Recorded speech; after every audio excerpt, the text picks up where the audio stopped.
Here we go. Hey guys, welcome to episode 105 of CMD Towers, Brews and Builds. I'm Mr. Commodore number 5, and my fellow host has consulted the ancient Animus to see how much money he will spend on sealed products in 2022. BigTuck. It's going to be a lot. And also, redacted bit here. We're waiting all day for that one. God, that was such an exhausting episode, and we didn't even get through it. So, like, yeah, we didn't even get to Warhammer, and we're just like, we're done. It's got to be a horrible year. I'm going to probably spend a lot of money. I thought about this yesterday. So, you've gotten to play with the Adventures of Forgotten Realms pre-con, correct? No. You've not played with any of them? None of them. Okay. So I've gotten in a few games, and as much as I hate that set and its idea, those decks are actually really fun and really interesting. And there are some like really awesome cards in there that I was like, what? Like, how did we miss this during one of the 17 previews that we did beforehand? It's entirely too much. Yeah, I mean, I ended up building my dungeon deck from scratch. Hindsight probably would have been cheaper to just buy the Sephiroth deck and then build it off of that. But hey, here we are. Exactly. I think it still only cost me $120 to make it. Oh, nice. And that's doing alternate art foil versions of all the cards available. Of whatever you can, yeah. Yeah. So I felt like that was decent, but I still forgot cards.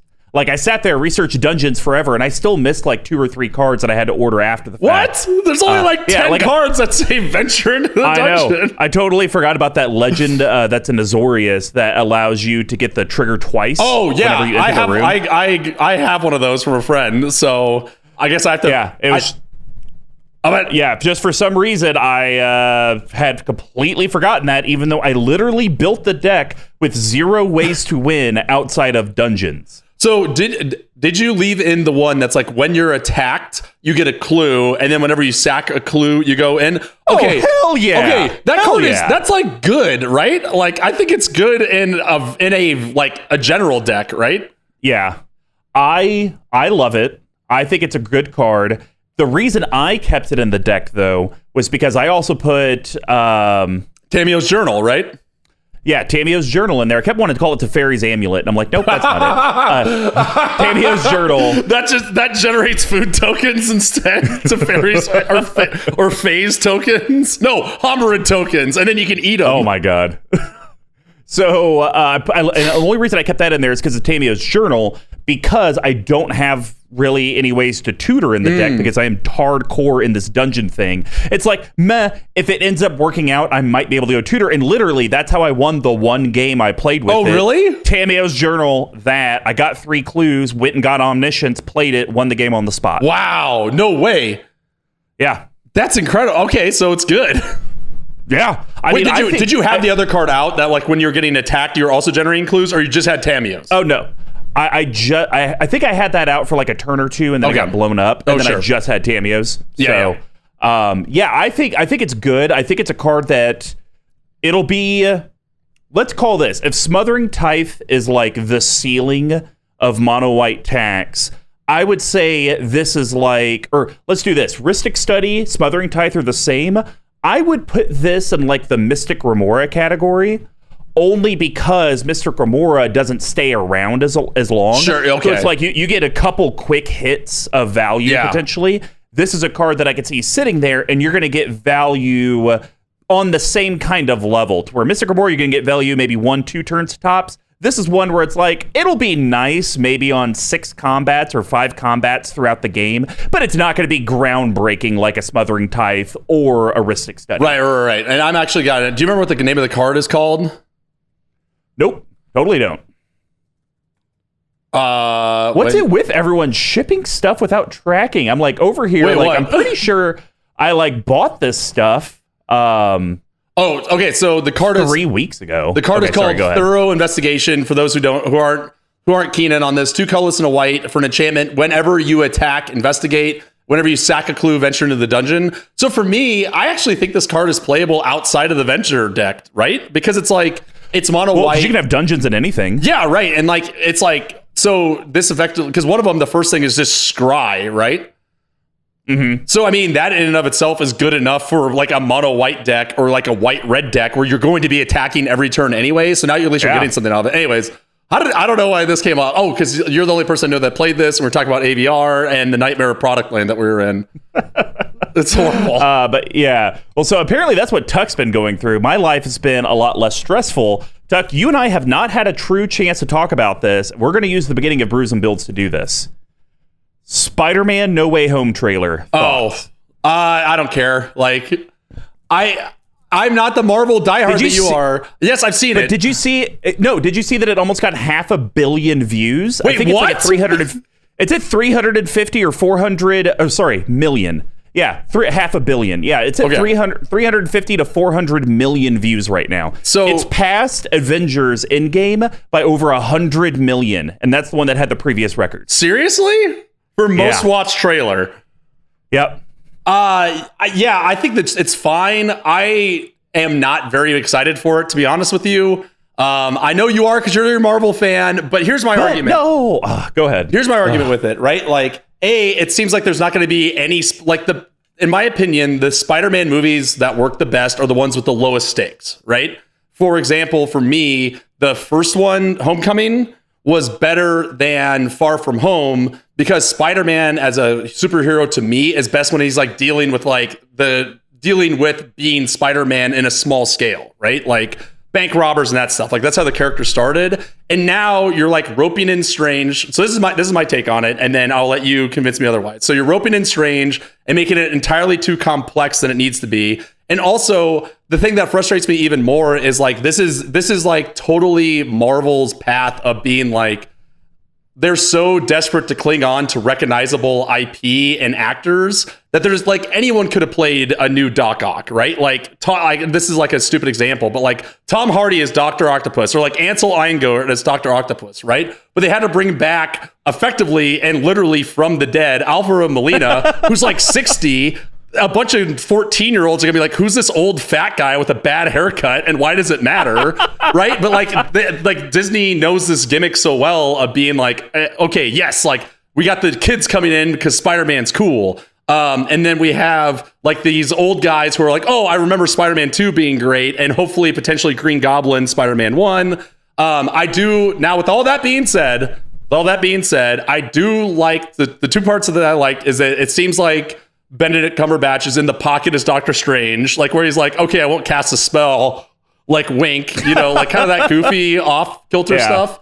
And then I think the Sinister Six it was like, that is going to be that if this is the movie that has to build up to a Sinister Six kind of movie or like Rogues Gallery, I think those interactions of super villains is also really interesting. And I think that's like Joker levels of like Batman versus Joker. Like Spider-Man versus the Sinister Six is like that exciting because there's such a crazy dynamic in it. All right. So first question, are you upset about Michael Keaton in the Flash movie playing Bruce Wayne? I can't comment on any of that because I can't trust the DCU, right? Like I think it's No, I'm just asking on its surface right now. Are you okay with that? I don't need an explanation, just yes or no. Are you okay with Michael Keaton coming back as Bruce Wayne? I'm just as upset with that as I am with Alfred Molina coming back as Spider-Man. Fair enough. Second question, did you like Spider-Verse, going into the multiverse? I did like that as its own contained storyline that was also animated. Like that was its own little thing. Now we're pulling in all this multiverse stuff. Like that's the same thing as that movie, right? But then it's all the same. This movie will also have all this baggage that'll have to go through the next iterations of the Marvel Cinematic Universe, in which it's gonna have like all these ramifications. Like that's why Into the Spider-Verse works so well because it's like perfect. It's like this is like this little encapsulation in and of itself that's not related to any of these other movies. We can go as wild as we want. We don't have to care about temporalities. We don't have to care about named actors and screen time. They don't have to care about that either in the MCU because you haven't watched Loki. There is multiple, there is a multiverse and different continuities and different stories. So they don't have to worry about that either because they have the multiverse. So now to enjoy a Spider-Man movie, I have to watch 3 seasons of TV on a channel that I don't own just to get caught up.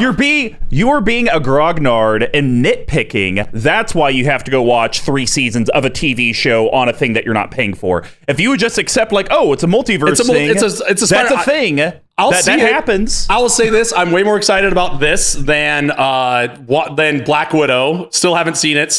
Couldn't possibly care to see it. It was mediocre. Yeah, exactly. And I was actually, it's a funny story. I was talking about this with someone else about you and like how much you like your Marvel movies, because I was talking to someone about. He said he didn't like WandaVision. He thought Captain versus the Winter Soldier was good, and then he said he loved Loki, the series, right? So I was telling. The apartment complex had a movie night where they were showing Black Widow, right? Oh, and okay. I was like, I'm pretty sure Mr. Combo, my friend, when he says, so when you come in and say a Marvel movie is excellent, I know I will like it. When you say it's good, it's kind of a 50-50 split. But when you go in and even you say like, it's okay, right? Like, it's fine. Then I'm like, I don't need to watch it. Like, it's just gotta be.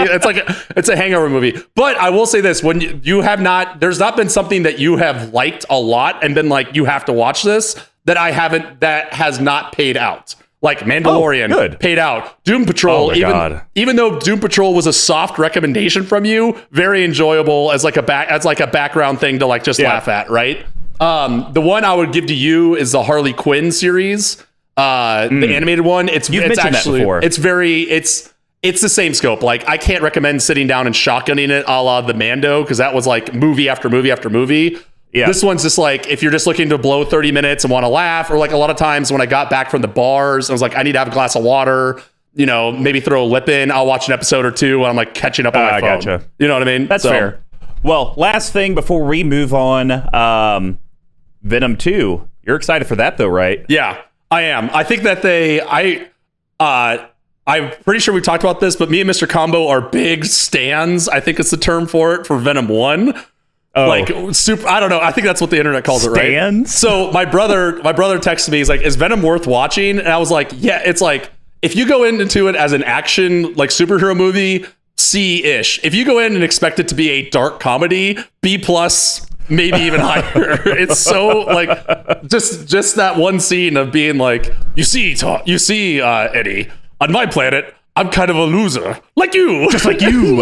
He's like, excuse me, and then just go right past it. Him making out with, I guess, spoilers if you haven't seen this movie 4 years ago, the scene where he like tongue fucks female Venom. I remember when that came out, me and you were just like, what are we watching?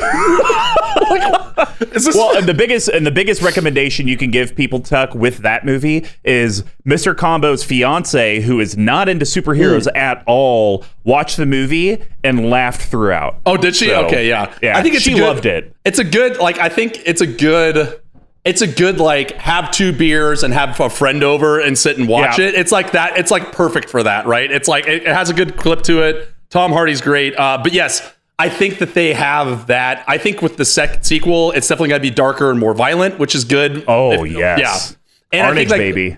I think they have that. I think they've realized that they kind of have lightning in a bottle with like the 2 Tom Hardys yelling at each other. So I am very excited for that. The only thing I hope is that they don't kill off Carnage and Woody Harrelson. They can build up to and I don't know if you remember this video game. I think it was called Maximum Carnage. Spider-Man and Venom, Maximum Carnage. Yes. I hope they build up from this movie into that, because that would be... I'm getting goosebumps thinking about it. I kind of just did too, actually. And it might have been because my air conditioner just kicked on. One of 2. So this is a real deep cut for all you Super Nintendo Vorthos nerds out there. It was one of 2 SNES cartridges that were red instead of their traditional gray. It was that and Doom on Super Nintendo. So there you go. Well, and guys, if you want to help us out with the 15 minutes of banter we just gave you, you should head over to our Patreon, patreon.com/CMDTower. I do promise that all the proceeds from that actually go to magic content, not me and Tuck's movie addictions. We have 4 different tiers from just $1, $5, $15, and $25 a month. All of them come with a myriad of rewards, whether that be physical or emotional. Ooh, okay. Maybe that's on the table. Like anywhere from RK Post tokens to our own custom CMD Tower swag. And one of the nice things that you get, a part of any tier, is each week on a traditional Brews and Builds episode, we do, if there's any voices that we do not currently have allocated, a random patron gets to select them. So Spencer Rabbits, thank you so much for the voices. I do hate you, though, because you gave me more things from movies I haven't seen, like The Labyrinth. I went through and actually watched these, so I can help. I wrote liner notes on how to do these. All right. But yeah, guys, and you also get additional entry to our monthly giveaways. A lot of things goes into our patron community, but your financial support really does help upgrade the equipment and keep improving the content. Now, we do have a referral program, which was awesome. We mentioned last week, Lemony Lennings was our very first current patron referrer. So if you are a current patron and you have a friend, frenemy, or someone at your LGS that you think would like to be a part of the collective, refer them to our patron, have them shoot us a message just saying, hey, this person referred us, and we'll actually send the referrer some free swag just for saying thanks, growing the collective, infecting everyone. Oh. And of course, we do have our store, cmdtower.com/merch. So if you can't afford a monthly subscription, but you would like to pick up some of the things that you'll see on Mr. Bever's Twitch stream, MTG Lexicon, even the own CMD Tower stream, hopefully we get that up and running here in the next month or so, you can head over to our store, buy the stuff. There's a redacted bit, but we'll keep moving. And of course, if you don't have the means to help us out financially or want to because you think we're trash, just share the content you're listening to. Because every little bit of interaction from the collective does help. And we want to give a big shout out to our audio producer at Dear Squee on Twitter. DearSquee at CMD Tower is his email. Squee McGee does an amazing job editing Brews and Builds and MTG Action 4 News and any other promotional stuff we come out with. He does have a full studio. If you were ever in the Kansas City metro area, you can do in-person recording sessions. Or if you work remote, always send your stuff over the interwebs. That's literally what we do. And he can do the editing remotely. And our YouTube video is brought to you by @_tcodes. Tyler does a lot of video editing across the MTG multiverse with different content creators. And seriously, guys, thank him for the upgraded version of these videos, because before you just got a PowerPoint with some random memes or GIFs. That's about all I could handle. So definitely hit up Tyler for your own video editing projects. So Brews and Builds is our deck tech series. Since we conquered the path to 32 and 12 themes of EDH decks, we have moved on to the classic brew from day one Brews and Builds with a traditional episode. So we describe the brewing of decks similar to how beer is brewed. So we broke it down to 4 different categories. The first one's rampant setting your board state. That's great. And grains are the foundation of every beer. They include both base malts and specialty malts, usually in a 60-40 ratio. This helps with the color, the taste, and most importantly, the alcohol content of a beer. Decks always need ways to grow, stabilize, and ramp into bigger threats. And just like a grain profile, they usually mix of staples and specialty cards. And then we have how does your board interact with all of your opponents? We call that hops. And hops give the beer its patented bitterness and herbal floral flavors. They grow in a variety of strands and help distinguish subcategories of IPAs, like this one we'll get into here in a minute because the name is perfect, with Warrior, Chinook, Simcoe trademark, Armorillo, Cascade, and Centennial hops. Our hop choices help clear the board and interact with your opponents so your deck can do what it wants. And then we have how does your board actually close out or win games? And this deck has some cute ways that it can do that. We call that yeast. Yeast are living microorganisms that eat the sugar from the grain and then poop out alcohol and CO2. It adds alcohol content in the carbonation. Without yeast, you'd be drinking flat sugar water. Without yeast cards, your deck wouldn't meet the goal of actually winning the game. And then we have shenanigans, not the card. Although it'd be great to have it. That's really more of a hop, ironically, isn't it? Does it destroy an artifact? Yeah, it does. But you can always bring it back from the graveyard, which is great. Anyways, these can be pet card synergies, alter the brews that are in the deck that are just kind of fun. We call that spice. And not every beer has them, but spices and other additives help separate a normal stock beer from a specialty one. It could be the pepper that turns a stout into a jalapeno stout, in addition to hops that turn IPA into a double IPA. Not every deck has something that makes it pop, but if it does, this is where we generally talk about it. And then to wrap up the episode, we have a bottle capping. These are going to be BigTuck's and I's cuts and adds to the deck that are going to be under $5, under $50, and a no-budget recommendation. We just can't talk about those mana-only lands. So without further ado, let's get brewing. Today, Tuck wanted to do a traditional Brews and Builds episode to get my thoughts on a deck that he has piloted. And funny thing, Tuck, every time I hear this commander's name, I always get him confused with the alt-rock band from Chicago. No. I always get him confused with the white, blue, or white, black, red partners where there's the dog and the guy. Yeah. Paco and... No, it's not Paco and Haldan. There's another one where it's a dude and like a wolf or something like that, and it's like a partner, and I'm pretty sure it came in the Kudro precon. The one I have? I think so. Timnar, hold on. Yeah, it's like Timnar and something. Anyways, I always get this guy. I should know it's my deck. So today we're actually talking Chevill, the Butcher of Ikoria. This is Chevill, Bane of Monsters. Yes. It's deathtouchy.deck. Yeah, and so I kind of went a few ways in this, which we'll get to. It's Sylvar and Trin, which does sound like Chevill, yes, which is also one of the decks, which I actually just made some cuts to. So Chevill, Bane of Monsters, and not Chevill, the aforementioned alternative rock band from Gray's Lake outside of Chicago, is a legendary creature, human rogue, that's a 1/3, and it's a mythic. Pretty upset that this now is evidently out of rotation or not played, because I'm pretty sure I paid $10 for the foil. Wow. And it costs I know. It costs Golgari, just a black and a green, and it has Death Touch. So at the beginning of your upkeep, if your opponent controls no permanents with a bounty counter on them, put a bounty counter on target creature or planeswalker an opponent controls. Whenever a permanent an opponent controls with a bounty counter on it dies, you gain 3 life and draw a card. So quick shout out to the brand new author, our pal, MD Alvis from Joplin. Good friends with the Ultra Budget Brews. You can actually find his writing on Commander Heralds now. Great friend of ours of the cast. He actually piloted this deck at, I believe, the first time where Gregor Clegane drove me to punch beer cans off the balcony. So my birthday last year. Yes, exactly. So I had a Golgari deck. It was Gerard. We never talked about it on here, which is indicative of the deck itself. Or maybe we did. I don't remember. It just was like Lord of Extinction combo bold crap that I've had for forever. So I want something that was a little bit more interactive. And I landed on this one. So yeah, it's really big on the Death Touch front of it, right? It is kind of deathtouch.deck. And then the sub theme also that I like into it is fighting. There's a lot of fights, deals damage to, that sort of thing. And it really is, it's definitely very, very casual, right? I built this intentionally to be like a kind of late night, don't have to do a lot of stuff, kind of like a 50% sort of deck, right? I think it's played better since I moved out here because as we had made mention, the Kansas City crew had become very creature-less. And there was times where I played this in Kansas City and literally couldn't do anything because all the creatures, like people were running indestructible creatures or no creatures at all. So I was like, well, this kind of sucks. But yeah, it's been fun. I think it still needs some twerking around, especially like the way to win. That's really where I've kind of lost sight of it. It kind of turns into this like really cool value engine.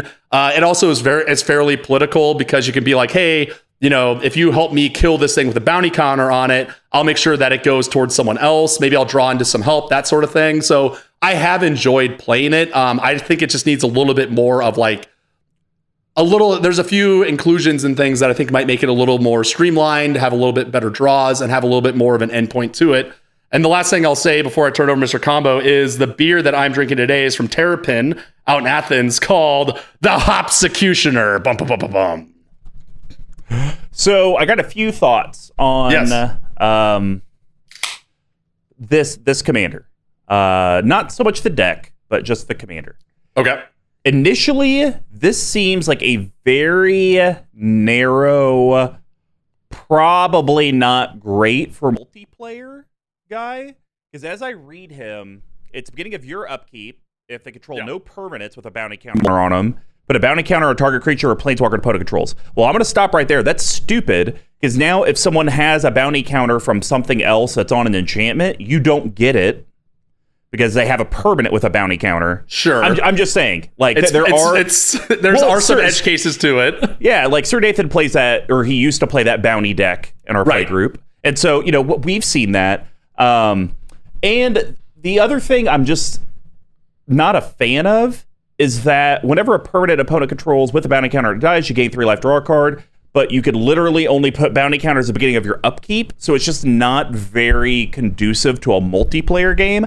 I can see where this is better 1v1, because then it's literally hey, back and forth. Upkeep, there we go, I kill it, upkeep, but this, it's like, well, I gotta wait, for 3 other people to go before I can maybe do it. So that's my initial thoughts on just the Commander's build. It reminds me a lot of Triad of Fates. That's an Orzhov 2 colorless that I tried to build, could not figure it out. Couldn't crack it. Because it's a fate counter legend matters. And so it's like fate counters and bounty counters are kind of these weird niche type things. And then this is also, you have to tap it, so you can only do it once per rotation as well. Unless you want to build in intentionally to like go about untapping it when there's no other function. Yeah. So to your point on the... Oh, sorry, go ahead. That's my initial thought on it, but I will say with the build that you've done, you have a lot of death touch in here, but I will say I can see now how you describe this as like a 50% type deck, because when I looked at it, I was like, good God, you have all the ramp in the world, all the interaction in the world, and you really have like no ways to win. It just almost seems like this is a deck that you sit down, and it's like, okay, well, I do this. Oh, you do that. Well, I'm going to do that. It almost seems like you're playing blue. In a weird way. And that's a really good point. And what I was going to say to your point about the upkeep, honestly, the times where this deck has done the most, I'm playing like an upkeep deck. Like I have stuff saved up so that when the upkeep happens, I can interact with the board then, right? And then know that I'll be able to get the upkeep trigger every time. Like that's why I've thrown in a lot of cards that have that sort of interaction to it, which are kind of greasy in other ways. There's one that we'll get to later, which is like the best card in the deck. But yeah, it's definitely, it is kind of like a weird control build as well. But the only thing that sucks on that is it's creatures, right? So if you're playing a bunch of non-creature decks, you're kind of either feel bads because you just keep killing commanders over and over and over again, or sometimes you're like, okay, I guess I have to put it on this one planeswalker that I don't even want to attack. Yeah, totally see that. But yeah, that's my initial thought on just the commander. I could definitely see this being more casual because of some of the limitations, which that's fine. I mean, I know you like to do that. It is nice that he's a 2-drop. Get him down quick. Yep. Start doing some work. Now, here's the question. It seems like we ask it every week now. The mana base, did you do that on purpose? Because you're almost perfect.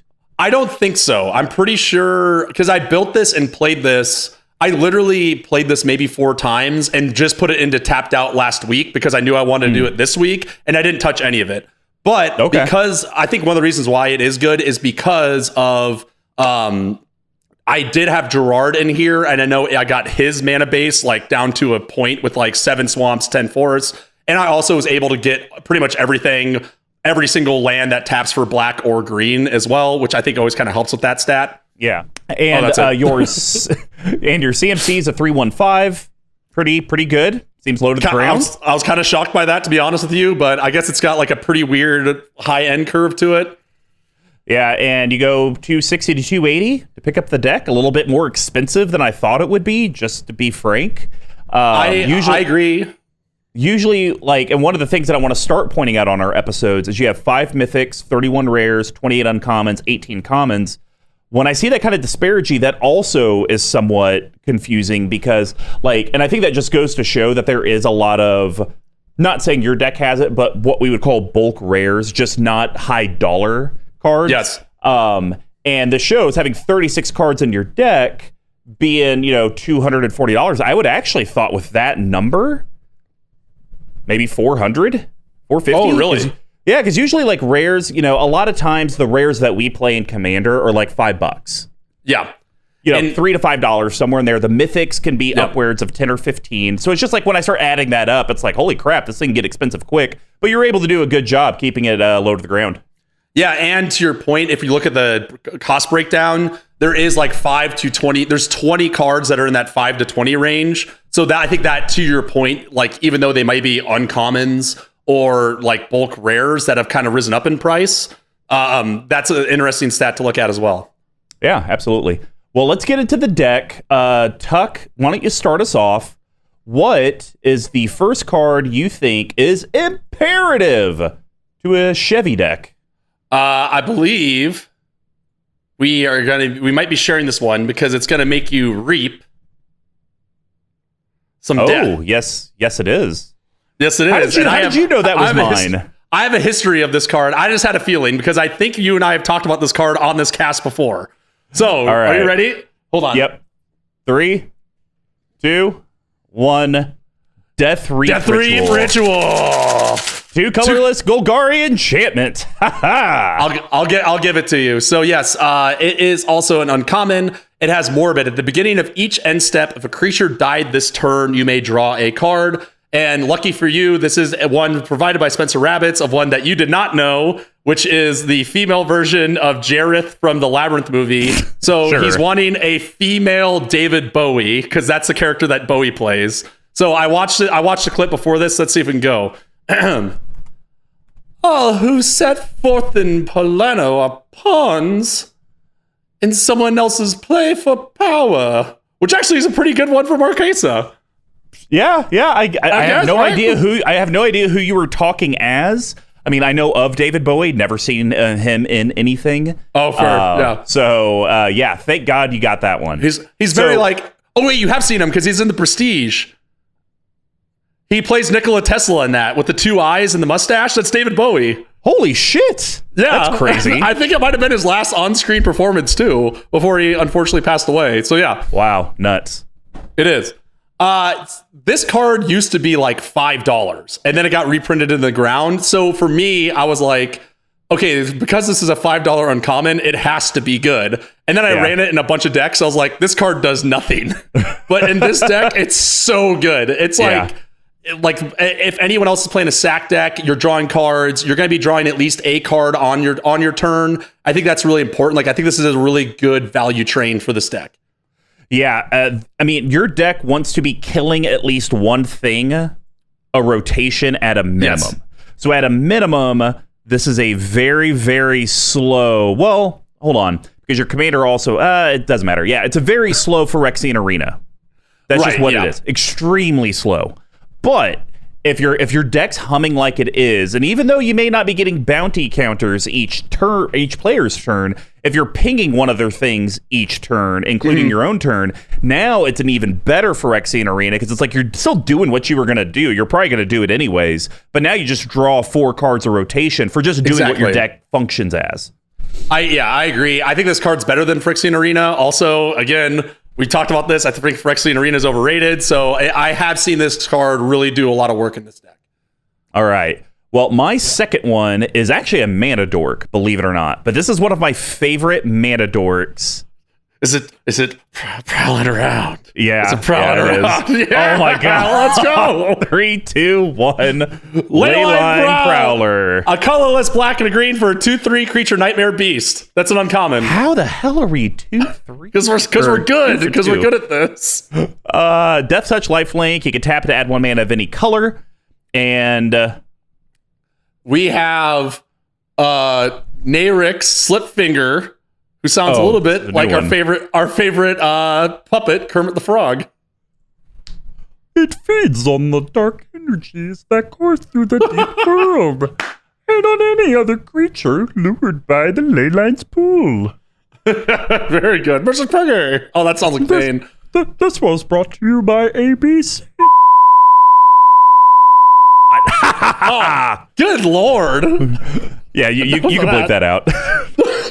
So the reason I wanted to talk about this card is it does so many things for this deck. Yeah. 1, it's a mana dork.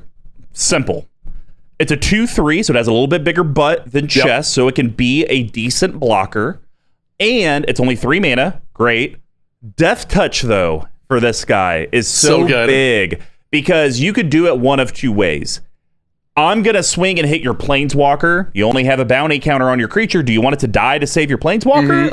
It's kind of up to you. Or you keep it back as that defense because people are eventually going to be... We have to either kill Chevill every time it hits the battlefield. Yeah. Or we're going to have to just kill Tuck immediately. Because this doesn't seem like the kind of deck that people could be like, well, let me just board wipe you from time to time. Let me counterspell a thing. I don't think this deck...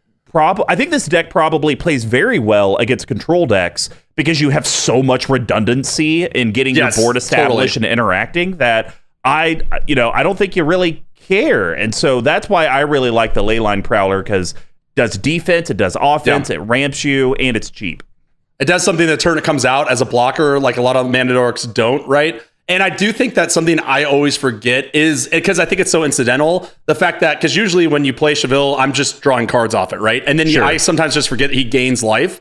But I think that is something that could be a part of this deck, which we might get into a little bit later, of being able to have those things that also have lifelink, which we'll get into, playing into a little tiny bit of like the life gain game. And I think Leyline's another great card to do that incidentally over time. Yeah, couldn't agree more. All right, man. Don't say we're going 3 for 3. What's your last one? I think we might. I think we're going to. I really feel like we're going to, though. I think we've talked about almost every single one of these cards on here, except for a handful, 2 of which is the ones that we went through there. And this one is a card out of Kaldheim. Okay. That's a demon and maybe a Roger. Oh my God! Are you kidding? What? This makes total sense to me. This is a card we've never talked about before. What was it going to be? Utopia Sprawl? I don't know. We could have talked about Reaper of the Wilds. I think I have some questions about that card, which we'll get into later. And I wish you kind of would have picked that, but Thorn. I thought you were going to go with Thorn of the Black Rose because you like it so much, but I think you realize that we probably talked about it too much. But let's go. Ready? 3, 2, 1. Vargoth Bloodsky Sire. 2 colorless black legendary creature, demon rogue. Yeah. So death touch, slam dunk already, and then he has Boast. So it's a colorless and a black. Target player searches their library, aka me. Then searches the library for a card, shuffles their library, and puts that card on top of it. Activate this ability only if a creature attacked this turn, and only once each turn. And right now we have another classic from Freyalise, ready to parlay. I waded through a second British woman. I waded through a river of fire to bring death to Bredegard. Bredegard. Parlay, Mr. Wait, what's it? Mr. Sparrow. There you go. Parlay, Mr. Sparrow. Wow. Wow. Let's say. Anyways, you go and so say good. everything because this card is awesome. I think this might be this is probably the best grain in the deck, I'm guessing, right? Yeah. In my opinion, it blocks, it attacks, it tutors. So even like worst case scenario, right? I guess like worst case scenario is you play and it gets killed, right? But like the middle ground situation is you play it makes a turn, you attack someone with it, you boast, it kills one of their creatures and dies, triggering all your other die stuff that you have. Yeah. Right? It's got so much insane value to it. Yeah, I think this card's huge for your deck because this does a few things for your playstyle specifically, Tuck. You're very anti-tutors. Yes. You like living in the red zone. Also, yes. But I think you also understand that tutors have their place in the game. Yeah. So I think this kind of combos everything perfect for you to where I get to live in the red zone. It's doing what my deck wants.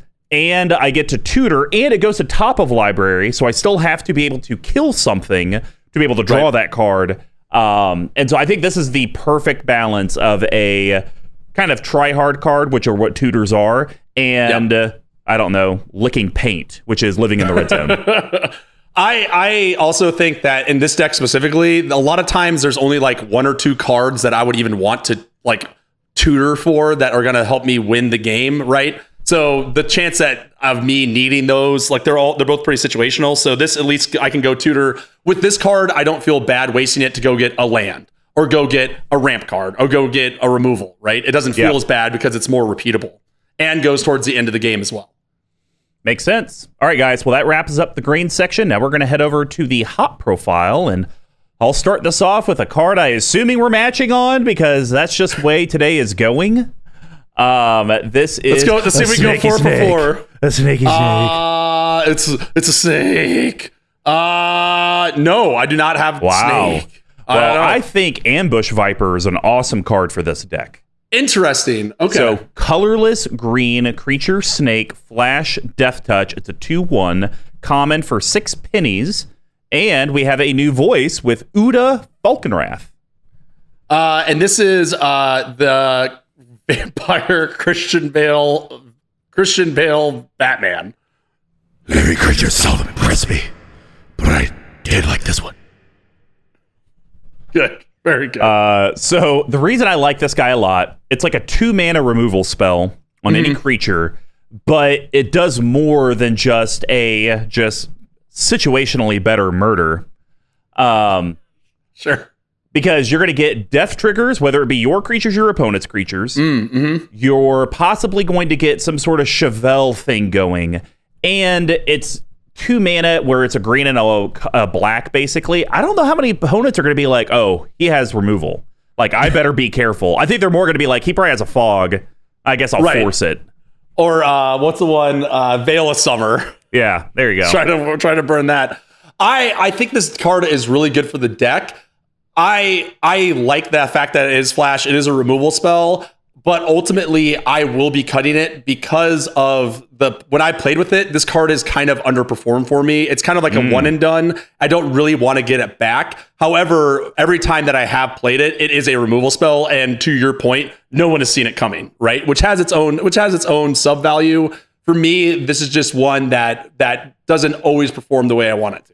Interesting, because I mean, you have just single target instants that are removal spells. Those are one and done. What's the difference between that and Ambush Viper? We'll get into it in a little bit. Well, Tuck, what is your first one? Okay, I'm like 90% sure you got this one too, because it's the only other card that deals with bounty counters, and it's one of the more mid-range cards of the deck. It's also the best removal card in the deck, trying to do what we want. Really? No bounty hunter love? Nope. Oh man, I could have sworn you're gonna go with this one. So Bounty Hunter coming out of Mirage, one of the more expensive uncommons in the deck at $4.82. It's out of Tempest, 2 colorless double black for a minion that's a 2/2. Tap, put a bounty counter on target non-black creature. Also tap, destroy target creature with any bounty counters on it.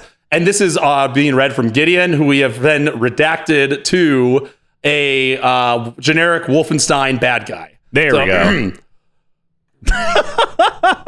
We have ways. Oh, yes. Once we marked you, Stark said, the world is made of glass. Wait, wouldn't that be read by Stark? No, I don't think we have a Stark, Gideon, though. But it says Stark says. It's not quoted to Stark. It's like read out of a book. Let's just see if we have a Stark. I don't think we do. We don't. So, okay. We are running dangerously close to the max amount of voices that the RNG thing that I'm using for free will allow. You're supposed to build one. I'm working on another one. I got a bunch of different RNG stuff in play. So anyways, this is the card that is like the upkeep.deck card and one of the most efficient ones of the game, where whenever I've cast it, it's literally I cast it, it goes around, I put a bounty counter on something if it doesn't have one, and then shoot it whenever I want. If usually what happens though is I'll go like Chevill upkeep trigger, puts a bounty counter on something else, and then I can either kill it then and draw a card, or just know that bounty hunter is going to be able to snipe it from the wilderness. So it's pretty much, I think this is probably in like 90% of Chevill decks. I have a hard time believing how you could convince yourself not to put it in, besides the fact that it's like a 4 mana for a 2/2, but and it's almost $5. Does a lot of work. Yeah, which is also insane. So yeah, it's a great card. It's because of this and the other bounty deck for sure. Yeah, I mean, you have to have this in a bounty deck, so not a lot to say about that, but it would be kind of cool if we could do some shenanigans. Tapping, untapping, placing a bounty counter, untapping it, destroying target creature, untapping. Like, that'd be kind of cool. Oh, yeah.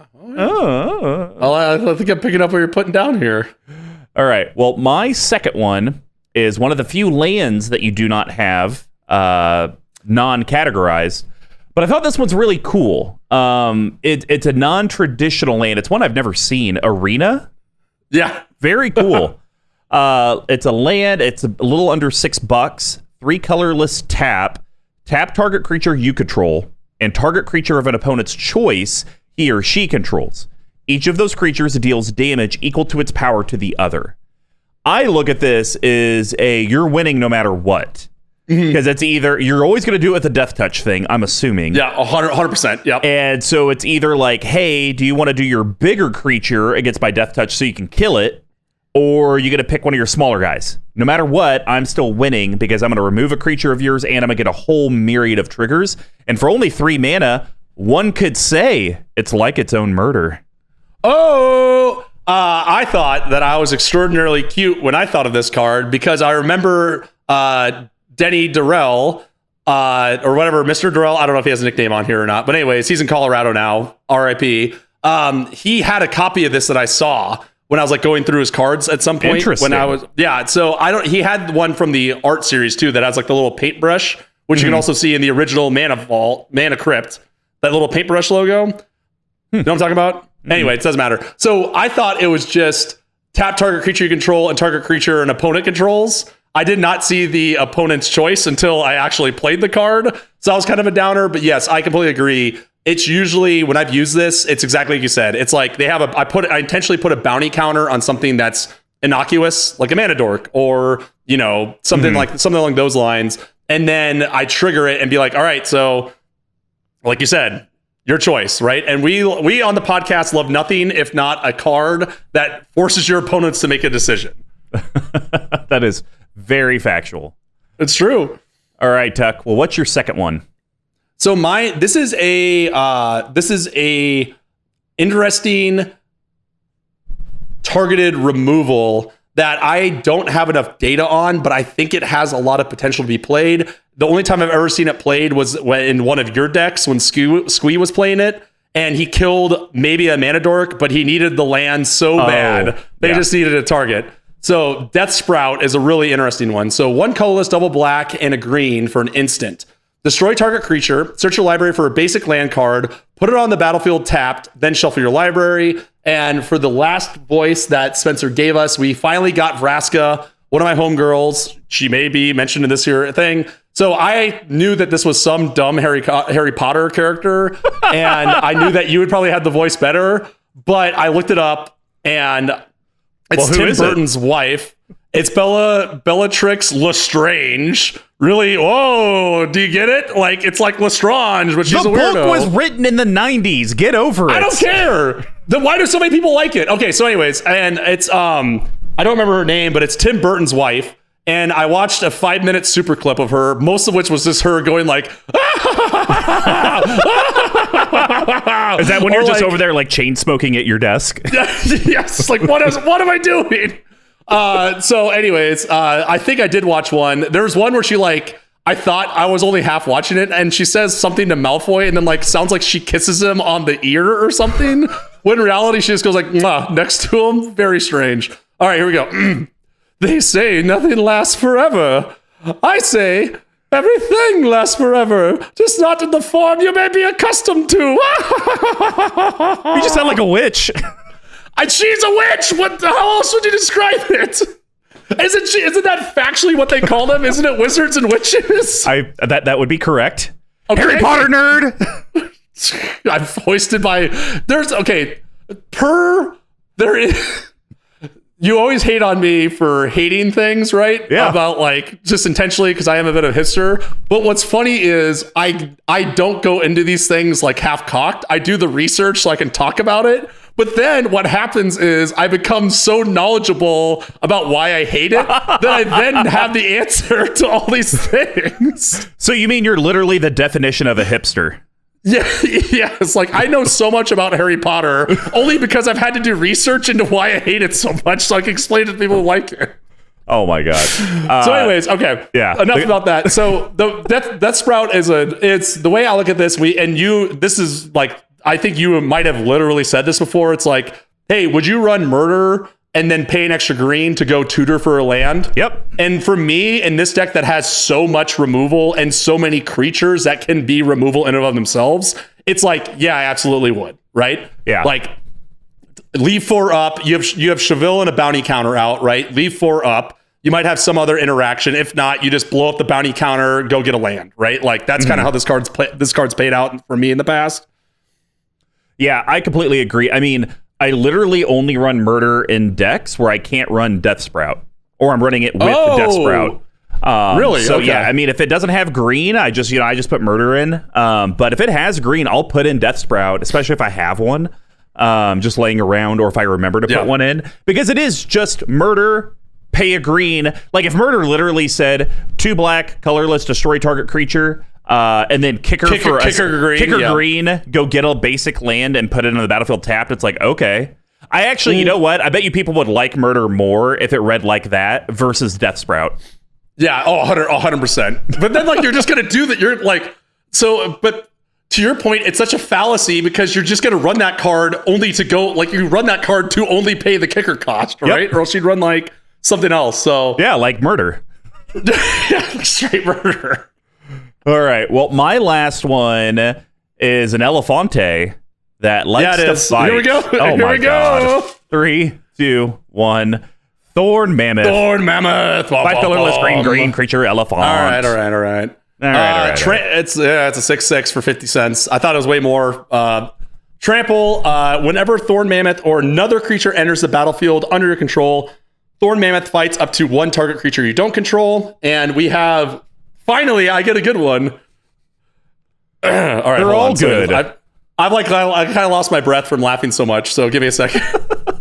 Hey, what's the deal with it coming to the defense of all wild things? From the shivering of worm to the towering of giants. All right, Jerry, calm down. Yeah, it's good. Maybe one of the better removal spells in the deck. It fights and it likes to fight a bunch. Yeah, and the only time this can backfire on you, but I guess you do kill a lot of stuff, is when you play someone who's playing like a token deck.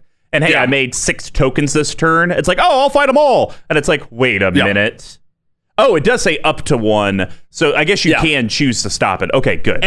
And it is only creatures entering the battlefield under your control. Oh, okay. I missed that part. Yeah. No, there's a card later that we might talk about that does run that exact problem. Yep. But yes, Thorn Mammoth, it's a 6/6. There's always going to be something to pick off. You're going to go get your bounty. You're going to go get your Death Reap ritual triggers, all that good stuff.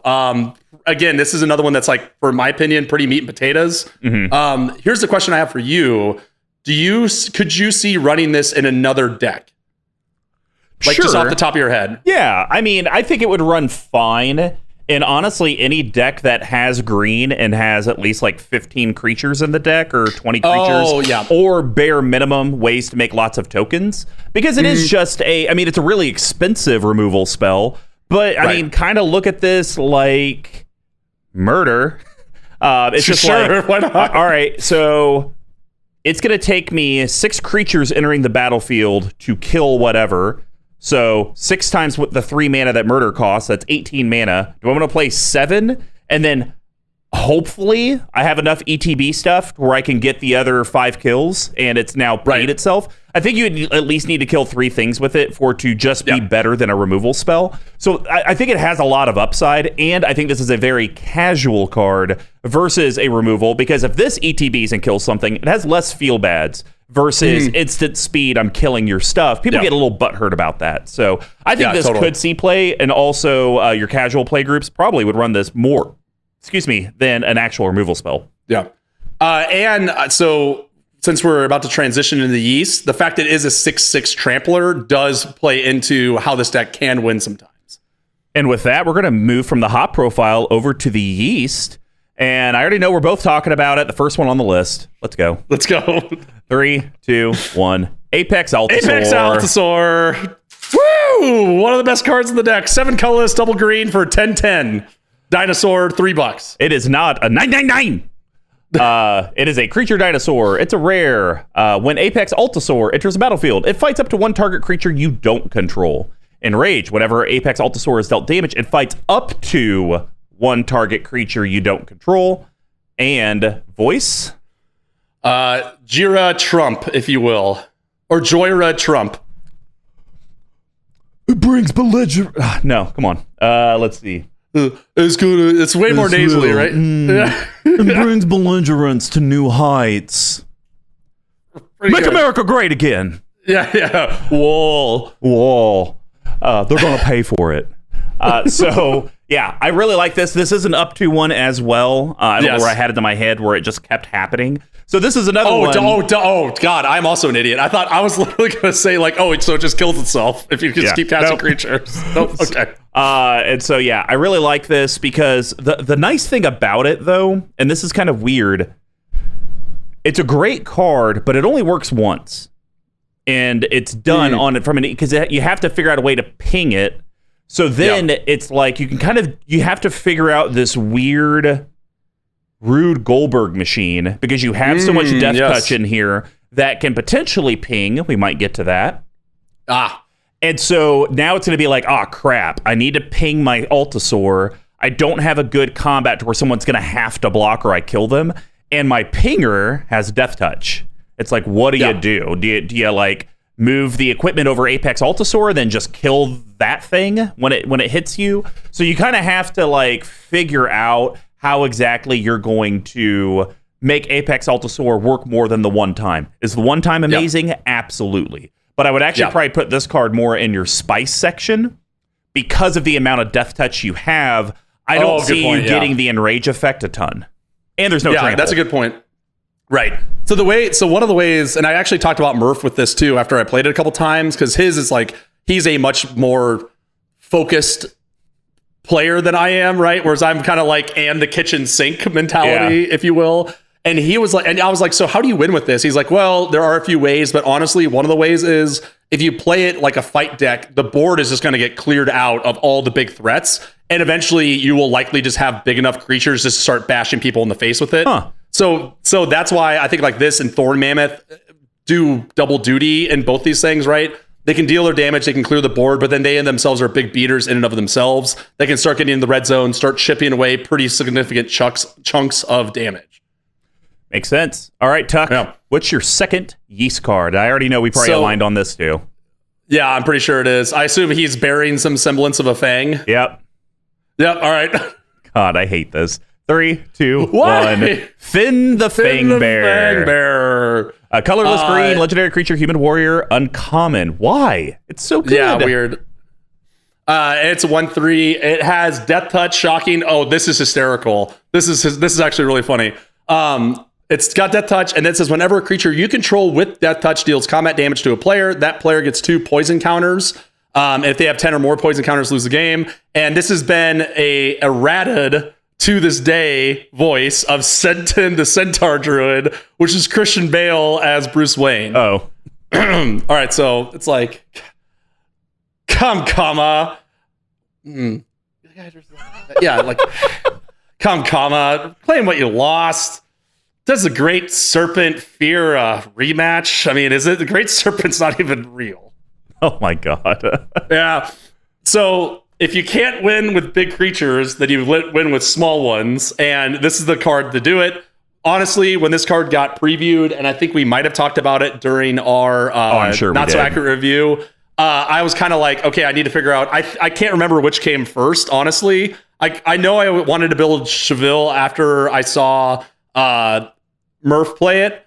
But then I was like, I saw this come out and I was like, well, do I want to build this mono green? So they were both kind of like inspirations for the deck. This is the way that I want to win. And that so far, since I played the deck, I have not drawn Finn. I've not been able to tutor for Finn. I have not seen him. I've not cast him. He has not been milled. He has never even come to the forefront of the deck. And for our audience, just on a clarification, if you hit someone with 5 Death Touch creatures in one combat, how many poison counters do they get? It's 10. It's 10. Okay. I was like, is this some sort of, it's like, do I need to, well, because I screwed up on the Apex Altasaur. You screwed up on the Thorn Mammoth reading. So I was like, okay, did I just misread this wrong? They're just toast, right? Yeah, they're just dead. So that's the cool thing I really like about Finn, guys. And at a quarter, you should probably just go pick up like 10 copies and just have it, because Death Touch is a mechanic that's one of those evergreens that's across like literally almost every single color, I think. I mean, are there any colors that don't have Death Touch? Obviously, green and black have them. Green and black are them. Does white, blue, or red? You know what? You keep talking and I will look that up. All right. So it's going to have a lot of versatility. And I look at this very similar to how I look at Orin Frostfang, to where any of those effects where it's a creature deals damage, you get this effect 10 times better than the ones where it's like, hey, whenever your creatures deal combat damage, draw a card. So the A instead of yours is huge. And I could see Finn absolutely, especially in this deck, Tuck, you've wiped it out. Maybe you're literally swinging in with some 1/1s. And it's like, you're dead. And you're basic. Absolutely. And you're basic. Okay, so there is one red card that has Death Touch. Huzzah! There's no blue card that has Death Touch. And there are 3 white cards that have Death Touch, but they only have Death Touch because they're like the thing where it's like Odric, for example, where it's like if your other creatures have Death Touch, then something else happens, like Odric, and Akroma and Thunderous Orator, all of which have that sort of effect. But there are 1, 2, 3, 4, 5, 6, 7, 8, 9 artifacts that have Death Touch in them too. There we go. There we go. Finn, you can Death Touch across colors. All day, baby. There's one cute way to win in this. I don't know if we're going to talk about it, but the 2 main ways are through Death Touch and through creature damage. And I think Finn does it, both of them. They plays very well into both categories. All right. Well, my last one, and there's no way you pick this card because I'm pretty sure we've talked about this before. There's lots of riches involved in your opponent's creatures dying. And Revel in Riches, I don't know if there's another card in this deck that you have to have over Revel in Riches. This seems like you pretty much have to have it, or you're just a moron. 4 colorless black enchantment. It is expensive, I will say that. It's $15. Yep. So I get it from a financial standpoint if you can't get one. But whenever a creature an opponent controls dies, the whole goal of the deck, create a colorless treasure artifact token with tap sack, add 1 mana of any color. At the beginning of your upkeep, if you control 10 or more treasures, you just outright win the game. Have you won yet? No, I mean I've won off of Revel in Riches, but this is I'm so glad you talked about this because this is the cute version of this, right? Of like this is like the backup way to win. It's insanely good. I completely agree. In and of a win con, in and of a value train. The only thing I don't like about Revel in Riches is like it's been around long enough that people see it enter the battlefield and they're like, okay, we either need to kill him or get rid of it, right? So that's one of the reasons I've cast it and it's gotten destroyed 4 times across multiple decks that I have it in. But yeah, it's just so good. There's a reason why it's $14. Another reason is because of the new Prosper deck that deals with treasures. It's so bonkers. Yeah, I absolutely love this card. Does so much work in my Shirai deck with making people sack their creatures. Oh God, yes. It's so good. I mean, the fact that it's a 5 mana enchantment and it's $15, I think shows how good it is. So yeah, I guess absolutely. This has to be seeing a reprint soon, right? I think so. I feel like it might have gotten reprinted in like the list or some such nonsense where it doesn't count. Yeah. So Mystery Boosters and Ixalan is the only one that it's in. So the Mystery Boosters again had 2,000 cards in it or something like that. So yeah, maybe this could come to the Dungeons and Dragons Commander Legends. Put it that. I bet that. I believe it. I believe in that for sure. All right, Tuck. Well, what's your last Yeast card? So I just want to bring this up to your point about the Finn, the Fangbearer. There is one card in here that makes exactly 5 creatures with Death Touch, Hornet Queen. Oh, so there you go. That would be super cute to be able to pull that out. I never have. So this card for me it's not like the strictest Yeast, but the fact of how much utility it has into the deck, and it's a card that when I played has done work. Is Kogla the Titan Ape. So 3 colorless, triple green, 7/6. When it enters the battlefield, it fights target creature. Very important. When it attacks, destroy target artifact or enchantment defending player controls. And then not for nothing, a colorless and a green, return target human you control to its owner's hand. It gains indestructible until end of turn. And of course, my commander is in fact a human, as is Finn.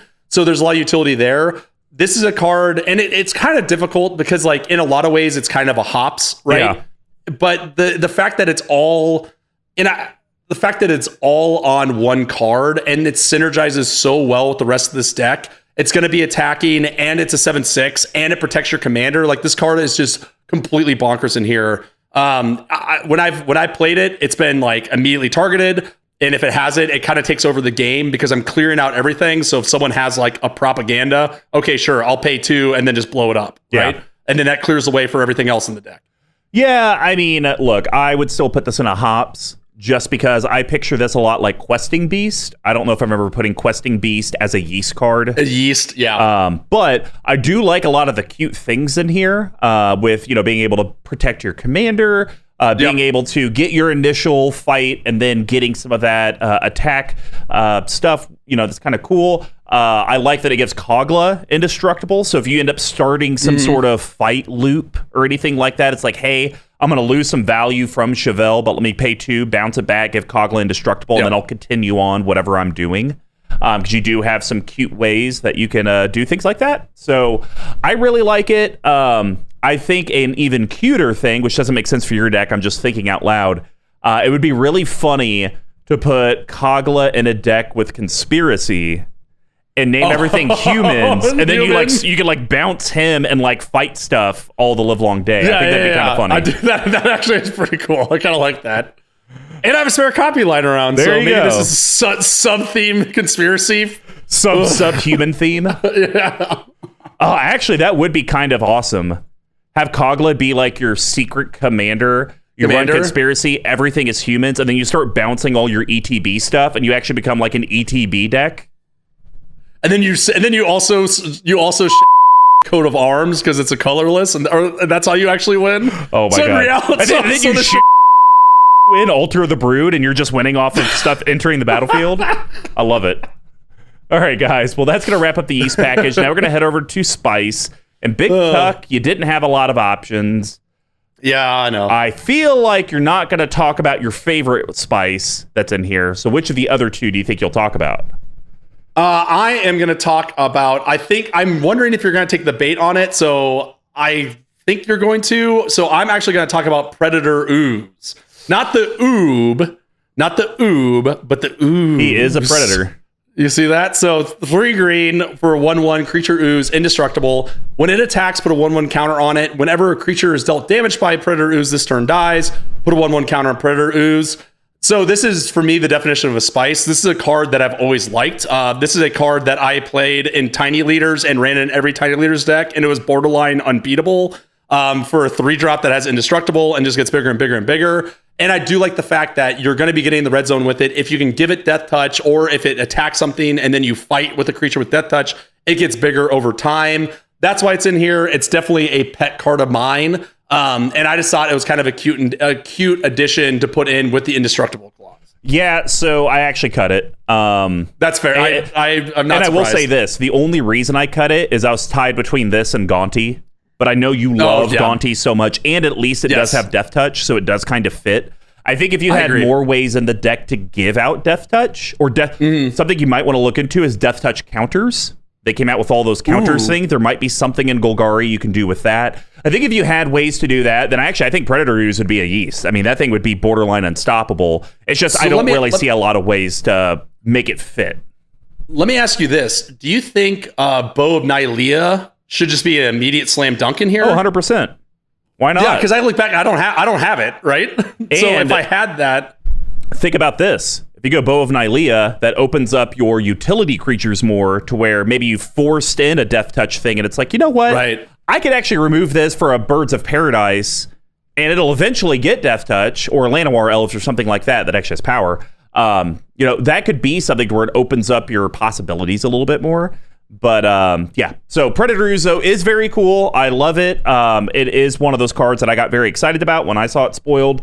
Because 3 green, really easy to cast. It's indestructible. It's gonna be hard to get rid of, and it's always going to be adding counters. I just it's fine. It's fine.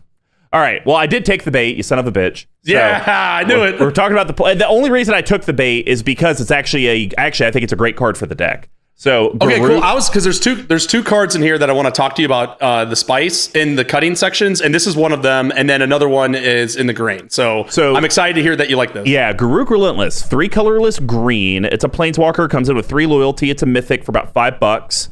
It has a static effect that just states that if it ever has 2 or fewer loyalty counters, transform them. Then it has 2 0 activated abilities. Put a 2/2 wolf creature token onto the battlefield, which we just talked about stuff entering the battlefield that helps get stuff done. Garruk Relentless deals 3 damage, lightning bolt, to target creature. That creature deals damage equal to its power to Garruk. Now, if Garruk ever gets below that threshold, then it transforms into Garruk the Veil Cursed. It's basically a Golgari type of planeswalker. And it states +1, put a 1/1 black wolf creature token with death touch on the battlefield. Perfect fit for the deck. -1, sacrifice a creature. If you do, search your library for a creature card, reveal it, put it into your hand, shuffle your library. Perfect. You don't have a lot of tutors. Get you a way to tutor. And then -3, creatures you control gain trample and get +X until end of turn, where X is the number of creature cards in your graveyard. I actually don't see that being like as exciting as I think people would be about it, because I don't know how filled up your graveyard's actually going to be with creatures. Because I feel like if your graveyard has like a bunch of creatures, you're probably not winning the game. Yeah, and I have 31, which it feels like a lot, but a lot of them are these like 4, 5, 6 drops that aren't gonna get there unless they get milled or something like that. Yep. So overall, the few things that I like about this guy is it takes heat off of you. You know, a planeswalker is essentially lifelink because people have to hit it for the loyalty. I like that you have 2 choices. You know, really nothing's on the board worth getting death touch stuff out. I'll just 0 all day long. Make me some green wolves, no big deal. But then as soon as you see something, it's a Birds of Paradise, it's a mana dork, maybe it's even someone's commander that's like a 2/3 or a 1/3. It's like, hey, I'll 0 it, I'll lightning bolt you. And now this thing's going to transform, and now I'm getting death touch stuff that feeds into all my death touch things. I'm now getting tutors for creatures, basically worldly tutor to hand. And then if by any, I mean, I guess if you had a slew of creatures on the battlefield, then I guess that's nice. Or if it's, you know, someone's wide open and you have 10 in there, you could one-shot them. I guess that's another thing. Sure, yeah. But the fact that you don't get a type of haste with it, it takes a lot of setup, and I'm never a fan of a planeswalker that needs a whole lot of setup, because then you're just kind of sitting there like, oh, hopefully you don't kill it. Yeah, exactly. And if you have to in a pinch, you can make a wolf and then kill the wolf the next turn and then flip it over. Yeah. But again, to your point, that's like a huge setup to what, right? Yeah. Like that's 2 activations of a planeswalker, which in most times means it's like 1 away from its ultimate, right? And this one's even further. So Garuka was in my Gerard deck as well. I have played with him maybe once or twice, and that I don't feel like that was a deck for him. I really, this is like one of my pet planeswalkers that I've never just really been able to go off with. But the fact that it has that death touch trigger to it and the tutor, for me, made it seem like it was a good fit. I'm glad. I wanted another pair of eyes on it and see how you felt about it, because I know you love planeswalkers. So I'm glad that you think it's a fit, and I hope I get to get it. Yeah. All right, guys. Well, that's going to wrap up the spice package. Now we're going to head over to the bottle capping. And as a reminder, there's going to be big tucks and ice, cuts and adds into the deck that are under 5, under 50, and a no budget recommendation. We just can't talk about mana-only lands. All right, big tuck, under $5. I'm curious what you're going to cut and what you're going to add. So for the under 5, this is another card that I'm shocked that's not in the deck. I'm going to cut Ambush Viper for kind of the reasons why we talked about, right? It is a really cute trick, and I like the fact that it has Death Touch. I just think it's like, how do you say it? It's like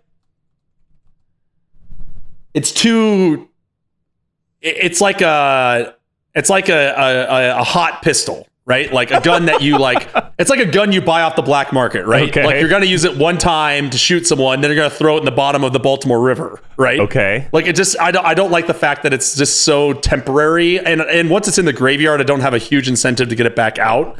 So that's why I am cutting it. So what I want to put in is something that plays back to the theme of fighting, of playing these bigger creatures and sniping them down. And this should have been in here. I just don't think I had a copy. Evenwald Tracker. Ooh. So 1 green for 1/1 human shaman, a whom sham. And it states colorless and a green, tap, target creature you control fights another target creature. So again, with with the massive death touch theme that we have in here, this to me is going to be like a very repeatable removal. Sure, it dies to lightning bolt and shock, but I really want to have as much of the fight ability as possible because of the death touch thing, right? So I'd rather have something that I can repeatedly over and over again snipe out smaller creatures with my commander, or with some of the other creatures I have in the deck that might be able to scale up a little bit more for just 2 mana a turn versus like a one-time Ambush Viper. So that's interesting. I mean, I like it. The Don't you feel like this is becoming like a fight deck instead of a Golgari like Death Touch deck? I feel like this is basically Lowry's fight deck, just in black instead of red. It's kind of in the middle of that, right? And like that's intentional because if I run all these creatures with Death Touch, I think those are going to be my pieces of removal, right? And I wanted to build the fight. I also secretly really wanted to build the Gruul fight deck, but that wasn't exciting enough for me for some reason. So that's just kind of my concession to it, where it is like Death Touch and fighting. If I wasn't a moron, which I am, I would have put Bo and Nylea in here literally 2 months ago when I made this. So that's another one that I didn't even think of that should also be on this list, but here we are. Here we are. All right. You're going to be shocked, but hear me out. Chevill. I'm going to cut Worldly Tutor. Okay. I am kind of shocked by that, to be honest with you. So, single green instant, search your library for a creature card and reveal that card, shuffle your library, and put the card on top. It's basically Vampiric Tutor, but you have to reveal that it's a creature card to your opponents. Sure. I like Worldly Tutor a lot. I was going to say, that's like that is like the definition of a U card. Yeah, I love tutors. It's efficient. I love tutors. Yeah. But here's the thing. You don't like tutors. You talk about all the time about how you don't, you're trying to like not play these competitive decks, and tutors just make it to where it's streamlined. You're doing the same plays over and over and blah, blah, blah. I have been known to say that. I have been known to say that often. So if you're going to do that, let's get rid of it. I still think the Varagoth, I think that's a fair way to tutor in the deck with how you like. And you also do have a Diabolic Tutor, which I'm fine with because it's a 4-mana tutor, not very efficient. But a 1-mana instant. Come on, let's uphold to the big cut. I had one lying around. All right. Well, a card I don't know if you have lying around. I think this card used to be incredibly expensive, and now it's not, which is shocking. Let's talk about good old Basilisk Collar. Talked about things that need to get Death Touch. Basilisk Collar, single colorless artifact equipment. It's a rare. You can get one for $1.50 right now. What? Equipped creature has Death Touch and Lifelink, and it costs 2 colorless to equip it. So, I believe you have Shadow Spear in here already. Oh, yeah. So it's like, great. That gives you, a little bit of Lifelink, a little bit of Trample. But I'm thinking with this Basilisk Collar, we could do some gross things, especially with Chevill out there. You do have Thornbite Staff in the deck. Yes. You do also have... I thought there was... Viridian Longbone. Yes. And then I thought there was one other that was like a pinger one. Oh, there it is. Viridian Longbow. That's another pinger. Yeah. So I think with Basilisk Collar, you're actually giving yourself a way to win the game. I'm going to sit here and with Thornbite Staff, maybe I'm also going to have to throw my Darksteel play. I mean, it's a very rude Goldberg machine to get the engine going, which I think you would enjoy that more versus a Worldly Tutor. And Worldly Tutor is a one and done, like Ambush Viper, at least Basilisk Collar. The gift or pain keeps on giving. And to your point as well, I think if we go into that fight mechanic, now this turns all of my creatures into removal spells, right? So yeah, I know I think I have at least one of these lying around that I don't have in a deck. So I am here for it. Nice. All right, Tuck. Well, what is your under 50 cut and add? So I'm actually going to cut Elves of Deep Shadow. Whoa, really? Yeah. So I'm actually cutting 2 grain cards, to be honest with you. Me too.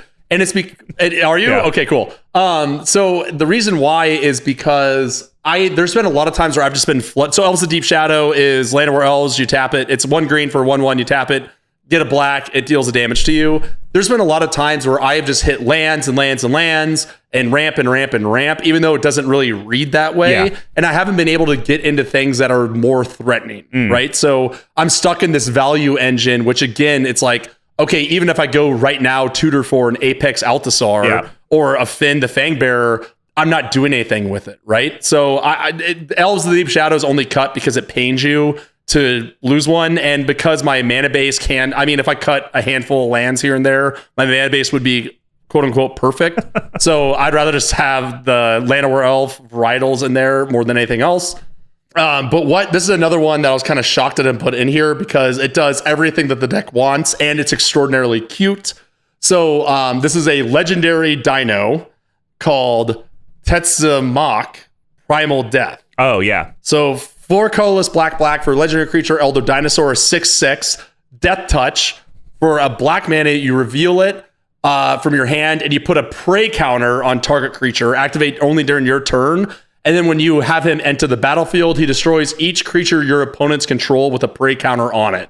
So for me, this is like a perfect top end removal yeast kind of card of just being able to be like throughout the game, like, I got this coming, guys. Counter there, counter there, counter there. Cast him. He has Death Touch on him. You clear out the board for everything else. You have your Bow of Nylea, which again isn't foolishly in here. Then you swing out and go ham for it. So for me, having the removal stapled to a big beater that also plays in the Death Touch does a lot more for this deck than like just a normal mana dork that you can't even give Death Touch to. Naturally. So I like your thought.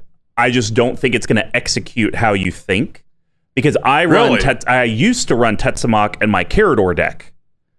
Seemed to make a lot of sense. Sure. Like, it's not in the command zone. I'm revealing it. I remember there was one game I ended up putting out like 7 prey counters because it's like no one's going to make me discard or do anything. And it's enter the battlefield, not cast, right? But then it was something to where like my ETB got shut off, or there was something to where casting Tetsamok made 0 sense. It just wasn't going to do anything. That was the only game I ever saw him actually establish a board state, but he couldn't execute on it. Couldn't actually do anything every on it. other time, it's been like, cool, 6 mana, 6/6 Death Touch. I guess that's fine, but I don't know. I mean, it's only 44 cents to get a copy, so try it out, see if it does work. But I would just be very leery. Unless you're going to try, I know you have some things in here that can bring your stuff back from the graveyard. Yeah, your Phyrexian Reclamation. So at least you could do it and maybe do some sort of rinse and repeat thing. But I'm just going to tell you, it's a little. It's sweaty. Is it sweaty? Yeah, it's sweaty. No. Yes, it's sweaty. Yeah, it's absolutely sweaty. But again, that's what I like, right? And for me, it's like, to your point, this is a sweaty deck in and of itself, or like slimy actually, because Golgari, So I think this card, I think this card really reads really well. And again, with the if it was trample or flying, not even a chance. It's not even discussion. But the fact that it does have Death Touch, that is really important to the deck. So I really want to give it a run, and we'll see what happens. There we go. All right. Mine, I'm going to cut, and you're going to be shocked, because it actually is a very good enchantment, but I don't think you need the ramp. Utopia Sprawl.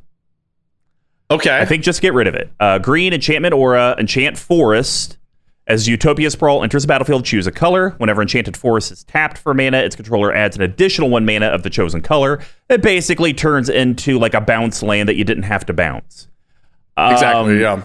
You have 10 basic forests in the deck and no other lands that look at both types. Incorrect. I have a Woodland Chasm and an Overgrown Tomb. Where's the Overgrown Tomb? Oh, there it is. Okay, so sorry, you have 12 out of your 35 lands. So you have a 33% chance that this card will work on ETB, and then you have a 1 in, or whatever that percentage is, like 8% chance or 7.5% chance to even get this card throughout the game. So the odds are just not there. Not a fan. Interesting. Yeah. The card I'm going to cut for my under 100 is also for that same reason. Interesting. So we'll get to which is interesting. So the card I'm going to recommend is pretty generic. It's pretty vanilla. I even talked about it earlier. Nylea. No. Questing Beast.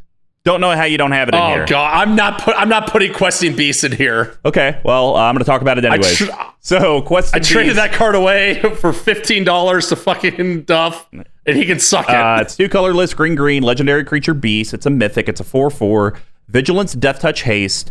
Questing Beast can't be blocked by creatures with power 2 or less. Combat damage that would be dealt by creatures you control can't be prevented, which is big with all of your Death Touch stuff. Sure. And whenever Questing Beast deals combat damage to an opponent, it deals that much damage to target planeswalker that player controls. This just is going to do so many things for the deck and really make it hum. 1, the haste and Death Touch and Vigilance. It's a blocker. It's attacking immediately on sight, and it does all the Death Touch stuff you want. No one can chump it, which is nice. And the big thing is the combat damage that would be dealt by creatures you control can't be prevented. So that works great with Finn the Fangbearer. Swing with all of your death touchy guys. I don't even care if you have blockers. I'm doing combat damage anyways. And you all are getting poison counters, and you're all dead. It's a good pick. I will never purchase this card out of spite, so maybe I'll trade you one when I come back for Thanksgiving. I don't know. It sounds like you're a bad Magic player. God, won't play stuff out of spite. Oh, you mean wait? So I'm a bad Magic player, maybe, but I did do research for all of my picks for this episode. I don't know what you're talking about because that got edited, dick. It got cut out. All right, what's your personal recommendation? No budget. What are you going to cut and what are you going to add? So for the similar reasons, I think Utopia Sprawl is still worth it for me. I'm actually going to cut Crop Rotation, just because it's like the only real target that I would go get would be like maybe Arcane Lighthouse or maybe Arena, but everything else is just a Bridal, something else.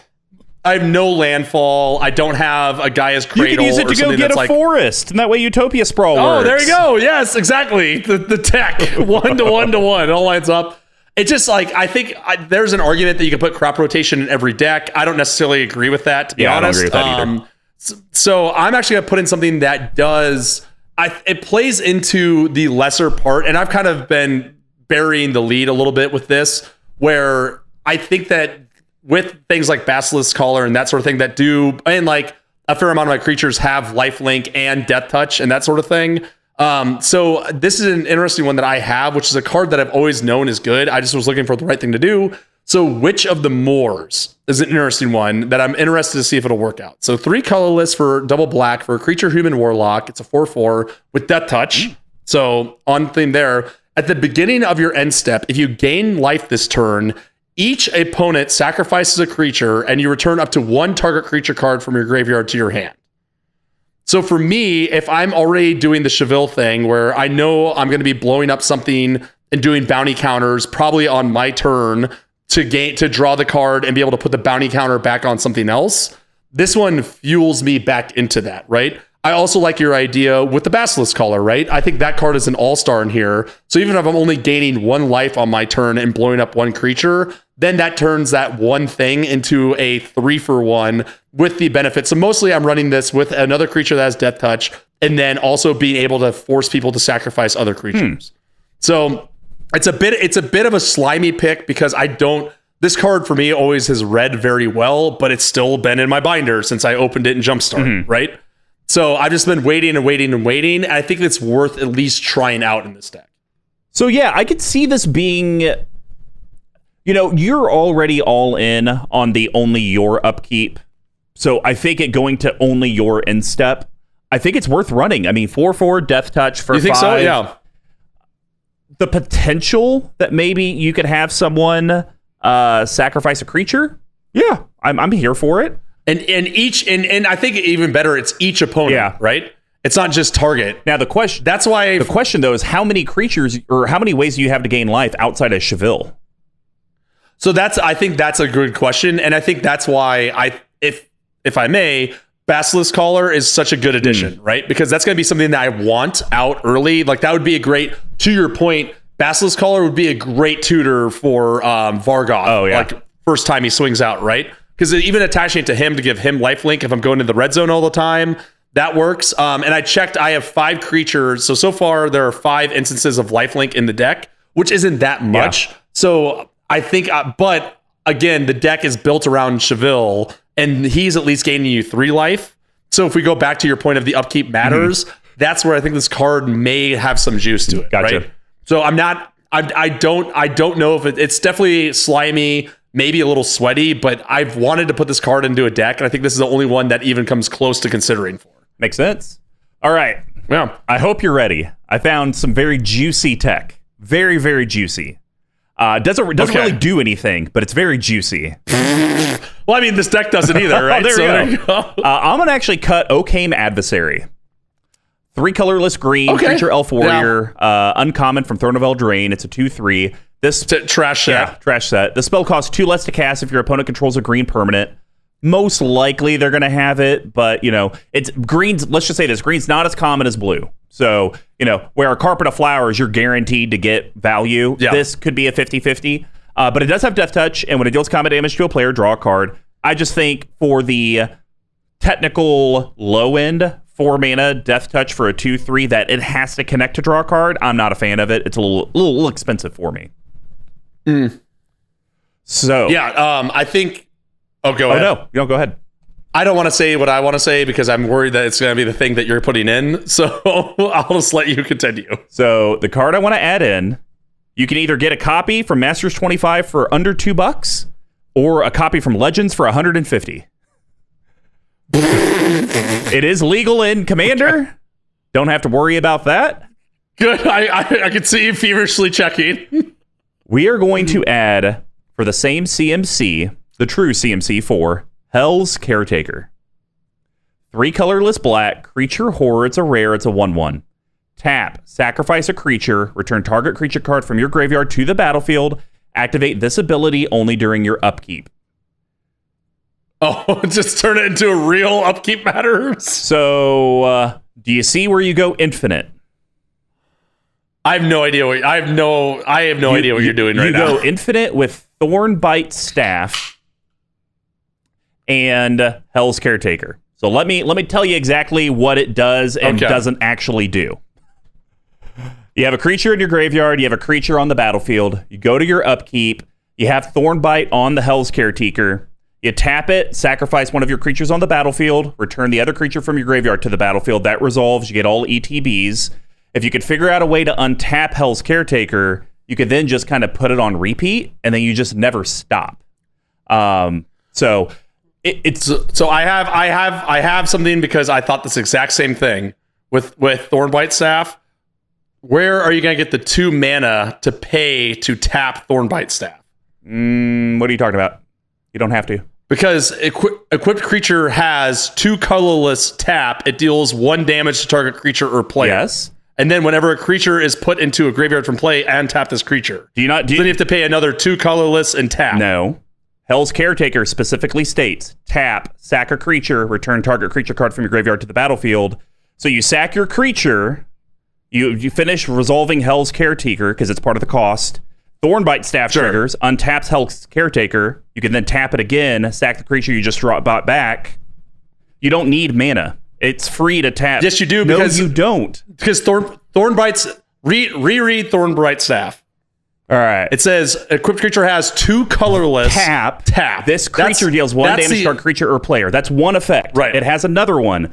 Whenever a creature is put into a graveyard from play... So you're just making a loop... Okay. Yes. So you're not actually attacking anyone with Thornbite No, absolutely Staff. not. You're just going into a loop. Yeah. Okay. So you're going into a loop where you could constantly reuse ETBs on your fight creatures. So you could literally fight the entire board. Okay. You could do anything you want, and you can stop it whenever you want because you don't have to continue. But I think this could be a cool thing. Like, how nice would it be to just literally reuse, I don't know, Hornet Queen and Kogla the Titan Ape? Just keep going over and over and over. You basically would have infinite insects with flying and death touch to like go out and kill people. I mean, there's a lot of stuff that you could do here with it. The Altasaur, you go infinite with it. So that's my quote unquote pitch. Hell's Caretaker. Interesting. It's a very weird card. It only works with Thornbite Staff. It's only an upkeep thing, which you're big on anyways. Yes, which I guess I like that. So I think this could just be a cute way that it gives you something to do. You can stop it whenever you want. You don't even have to tell your opponent it goes infinite. You're just like, oh, I'm going to do this like twice and get Wood Elves and whatever. You just play Wood Elves and just get every forest out of your all library 12 of untapped. All 12 of them. Good Lord. I'm not entirely opposed to it. Under $2, especially for $2. Under $2? Yes. All right. I will see if a local game store has this because I have to go trade some cards today. And look, this is a 2-card combo that does go infinite, but it doesn't win the game. It doesn't stall out the game. You stop it whenever you want.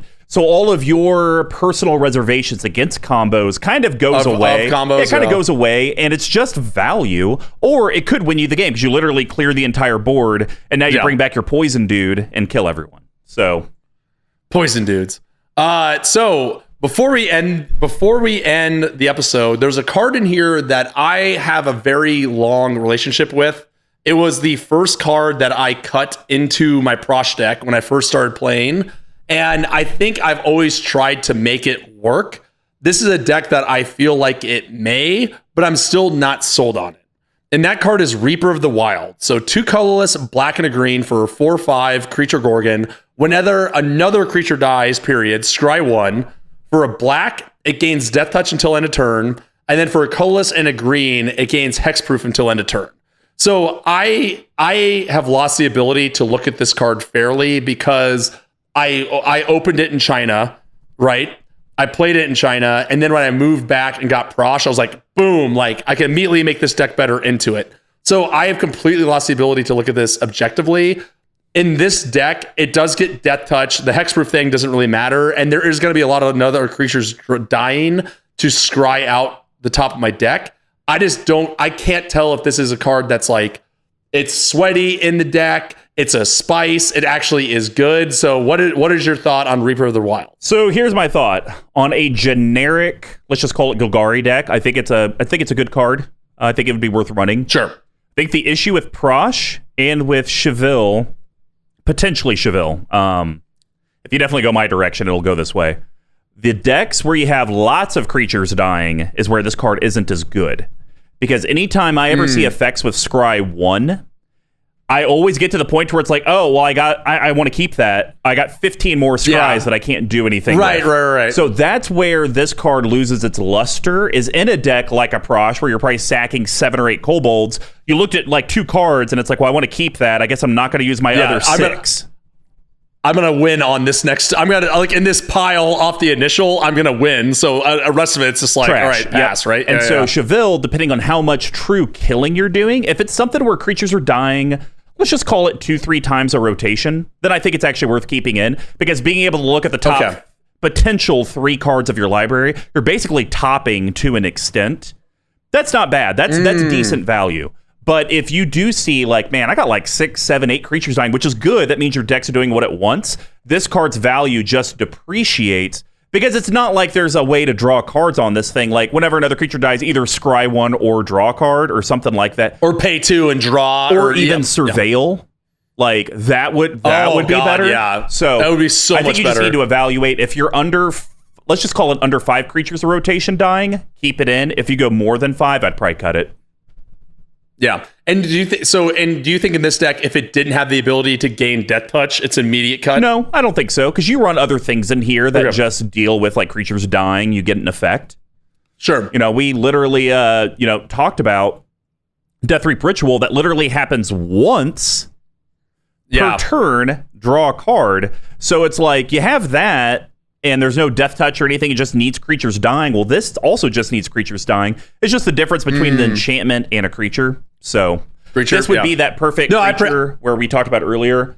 If you put in Basilisk Collar, you can start including the non-Death Touch stuff, because you know you can give it at some point. This is the right. Even if it didn't have that black thing, and you're like, Mr. Combo, I'm adding in Basilisk Collar, be like, oh, we'll throw this in. Like, if you have both out, now it has a Death Touch. But if you don't, it's basically a scry effect for Death Reap Ritual.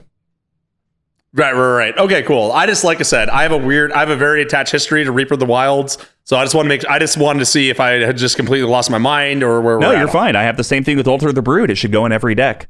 Well, hey guys, we're at the end of the episode, and as promised, we got a new giveaway for September. It is my birthday month, so we're going a little big. Woo! We're giving away a Zendikar Rising booster box with 4 CMD Tower playmats and 4 packs of sleeves. To enter, it's super easy. Just promote the content we put out. You get an entry for every interaction you do with us on social media. We will announce the winner on MTG Action 4 News October 6th. And our Twitter and social media account soon after. And yes, these giveaways will happen every month. It could be a sweet little deck like this. It could be a booster box. It could be random cards. Just really depends on what we want to hook you guys up with. But we would love a 5-star review and a follow on whatever consumption platform you're watching us on. Doing that helps others in the algorithm and the interwebs find our content. Now, if you'd like to get a hold of us and find out more ways to enter into the contest, here's exactly how you can do that. You can reach our main account at CMD Tower on Twitter. Reach me at Mr. Commodore 5 on Twitter, all spelled out except for the 5. BigTuck, where could people reach you and your celebratory birthdays that you give random celebrities? I may or may not have missed that this week because I don't have an excuse, but I am at BigTuck tweeting. I have been way more active on the Twitterverse, so at least I'm trying. Well, you're making more of an effort than I am. I can barely keep up with our Discord, our Twitter, and my OnlyFans subscription. Just kidding. Not really. Maybe. Who knows?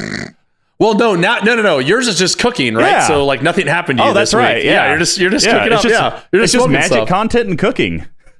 That's all I do. Also, we do have a website where we will have this deck list and article posted, cmdtower.com/BNBE105. Basically, type in Commander Sphere, Malakir Rebirth, Death Reap Ritual, Tower.com. Squee McGee, if people want to find and get a hold of your Manolith commentary, how would they do that?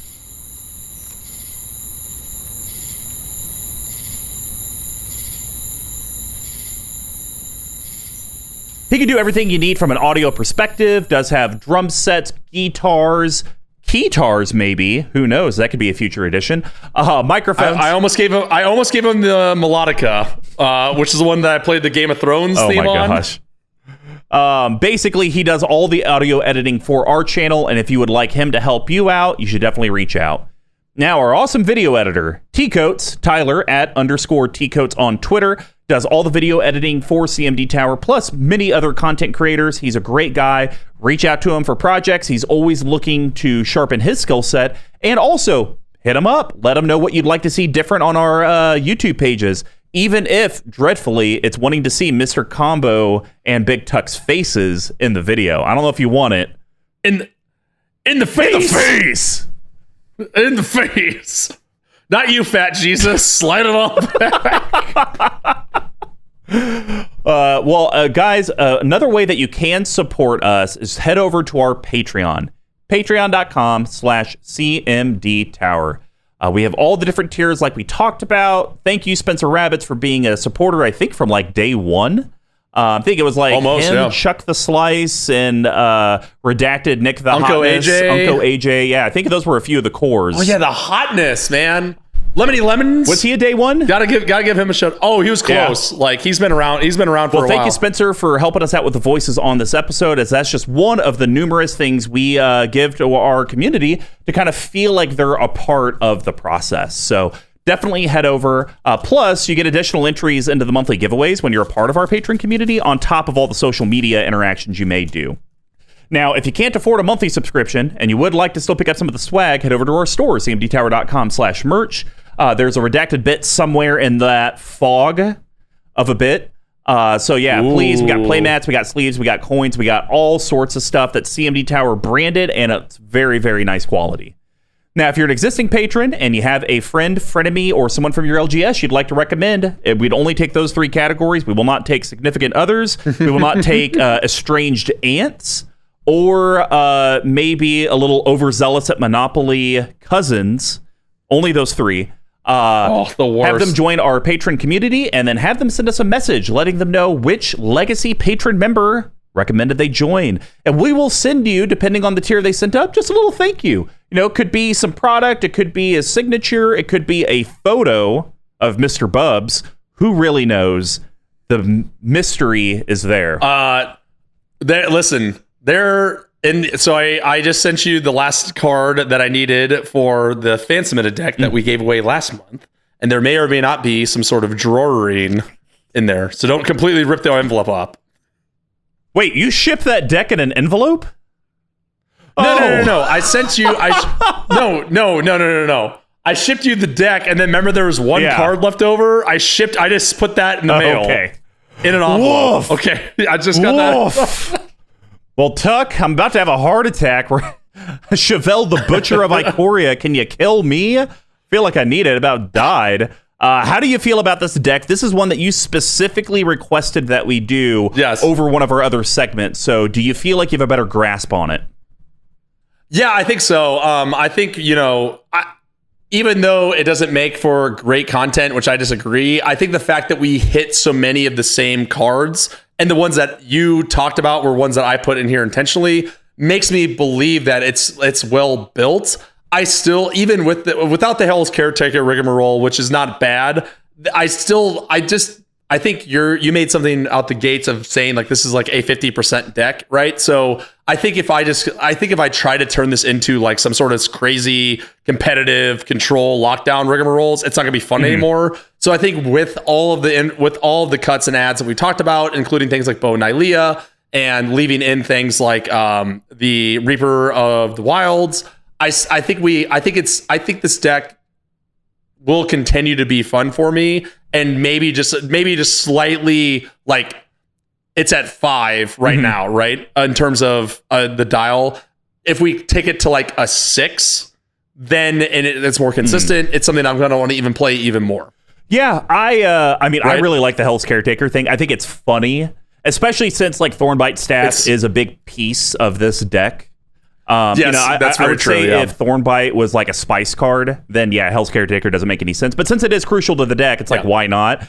I'm halfway debating putting this in my Shirai deck because I think it's like kind of cool. But going into it, it was like, oh, we're a deathtouch deck. Leaving it, it's like, no, I just left Fight Club, which I'm probably going to get deathtouch because I shouldn't talk about Fight Club outside of Fight Club. Right.